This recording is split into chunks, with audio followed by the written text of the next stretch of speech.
Nous allons cuisiner un gigot. Alors un gigot d'agneau. J'ai choisi cette recette parce qu'elle est facile, très bonne et surtout le temps de cuisson est assez précis. Vous allez voir, il faut juste une montre et un très bon four. Pour réaliser le gigot d'agneau, quelques herbes. Alors ici du thym, du laurier, du romarin, mais vous pouvez mettre de la marjolaine, vous mettez ce que vous voulez. Citron, ail, sel, poivre, huile d'olive, un petit peu d'eau pour la fin et évidemment un très beau gigot d'agneau. Alors pour cuire le gigot, la première précaution, toutes les petites parures que votre boucher va vous donner avec le gigot, vous les mettez dans le fond du plat. Ça va donner du goût, ça va nous donner une sauce qui sera très bonne. Je vous expliquerai la sauce après. Première chose à faire, alors on ne va pas piquer le gigot. On va mettre quelques gousailles, mais surtout pas dans la chair. On va le mettre près de l'os. Ça va donner du goût, ça va suffire pour que les jus de viande qui vont couler dans le plat soient légèrement aillés. On va bien sûr l'assaisonner de sel. On n'hésite pas, il faut vraiment le saler. On va le poivrer aussi. Ce qui est très important pour la cuisson du gigot, c'est de le sortir au moins 30 minutes avant. Vous avez besoin d'éviter un choc thermique entre une viande trop froide qui vient de votre réfrigérateur et un four très chaud. Donc il faut une viande à température. Voilà. On va le masser légèrement pour être certain que tout notre assaisonnement reste bien sur la viande. Et petite astuce, on va poser une grille au-dessus du plat. On va cuire notre gigot au four et en fait aujourd'hui les fours sont des fours à air pulsé. La chaleur est brassée dans le four, donc ça va permettre que la chaleur passe tout autour de mon gigot, qu'il soit cuit de façon uniforme et qu'il soit très croustillant. On dépose ce gigot sur la grille. On peut éventuellement, pour le goût, lui ajouter un petit peu des herbes aromatiques qu'on a choisies. On en garde pour la sauce à la fin. Et on va ajouter un petit peu d'huile d'olive. Vous pouvez mettre du beurre si vous le préférez, mais moi j'aime bien l'huile d'olive sur le gigot. Quand j'ai fini cette étape, je vais enfourner mon gigot à 240 degrés pendant 10 minutes pour bien saisir l'extérieur, commencer à le colorer et je baisserai le four après 10 minutes. Mon gigot a été enfourné pendant 10 minutes à 240 degrés. Je viens de le sortir. On va juste faire une petite opération qui va être de récupérer l'huile d'olive et de reverser cette petite huile d'olive déjà parfumée sur mon gigot. J'ai baissé mon four à 220 degrés et maintenant je vais l'enfourner pendant une quarantaine de minutes environ. Ça y est, mon gigot est cuit.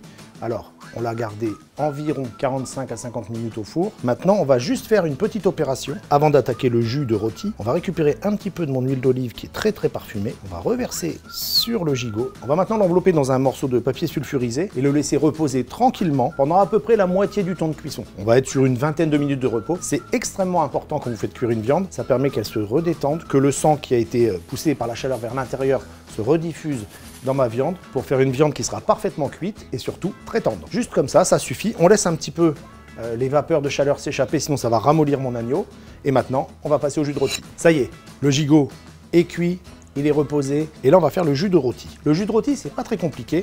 On va aller extraire tout le goût de mon gigot qui est dans le fond de mon plat. Donc, première chose à faire, je vais pincer les sucs. Alors, qu'est-ce que c'est pincer les sucs? C'est éliminer toute l'eau qui est contenue dans le fond de mon plat pour ne garder que les sucs, c'est-à-dire cette petite particule de viande pleine de saveur. Vous savez quand vous faites sauter un steak, les petits morceaux marrons qui restent dans le fond de la poêle, ben c'est ça le suc. Voilà, les sucs sont pincés, j'ai évaporé l'humidité, il me reste un petit peu de gras.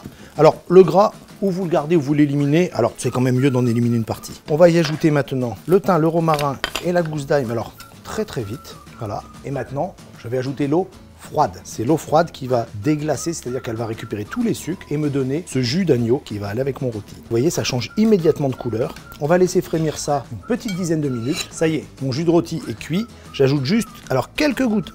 Terminé. Juste pour donner un peu de vivacité à mon jus de rôti. Maintenant, vous avez le choix. Vous le passez à travers une passoire très fine pour enlever tous les petits morceaux ou vous le laissez brut tel que. Là, c'est à vous de voir. Moi, je préfère le laisser brut.